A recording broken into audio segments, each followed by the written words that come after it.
बाघ मनीष लड़ई कटक जिला नरसिंहपुर पश्चिमांचल वन विभाग जयपुर अनंत प्रसाद गांव में कलरापतरिया बाघ और युवक भितर लड़ई होईछि। बाघर मृत्यु होइथिबा बेले युवक गुरुतर होइछन्ति। आहत युवक हेले शुभ्रांशु शेखर बड़। तांको कटक बड़ मेडिकल को स्थानांतर करा जायछि। विलंबित राति रे युवक जनक घर निकट रे थिबा बेले कलरापतरिया बाघ आसी आक्रमण करिथिला। फार्म हाउस को पसि आसिथिला बाघ जीवन बंचाइबाकू जाई युवक जनक बाघ सहित लड़िथिले। घटनास्थल में बाघटीर मृत्यु होईछि। वन विभाग पहुंची तदंत करुछि।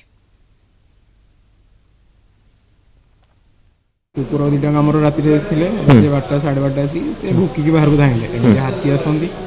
मुझे भाविली कि ना हाथी आसुँच मुझे सागे सागे बाहर को आसी जस्ट माने निद भांगी ना जना ना ठीक से सागे सागे कौड़ा गुड़ा आसिक कामुड़ा माने माड़ी बसला मुझे जानी मो घर भर आसी देखिली कि मत माड़ी बस ना बड़ जंतु डर लगुच पाखे छुरी थी छुरी कौन मैंने टोटाल तार मोर माड़ लगे माड़ लगे से टी मांदा मतलब छाड़ी बाहर जेहेतु से मतलब कामुड़ा मुझे धरिया चेस्ट करना फास्ट जेहेतु जहाँ धरली कामुड़ी जंख को रांफी टोटाल हाथ तो बहुत खंडिया कर दी 12:30 काली राति आम शोलु भितर शोया भितर बाघ आम देखिलु कबाड़ कुकुरा खड़ खड़ कण है आम बाहर की आसिलु बाहर की आसला भितर देखला भितर गाड़ी पड़ी गाड़ी पड़ा भितर आम देखिलु जे ट्राक्टर तले मुझे कबाड़ खोलिक देखा भितर ट्राक्टर तले बाघ ठिया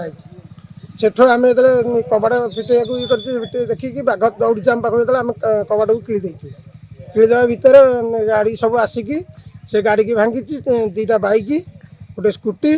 आउ गोटे ट्राक्टर सब भांगिकी सब पकई से बहुत थर आम पाखु आक्रमण करने को आसी आसा भितर आम भितर रही झरका खोलिकी आम देखी सब जगह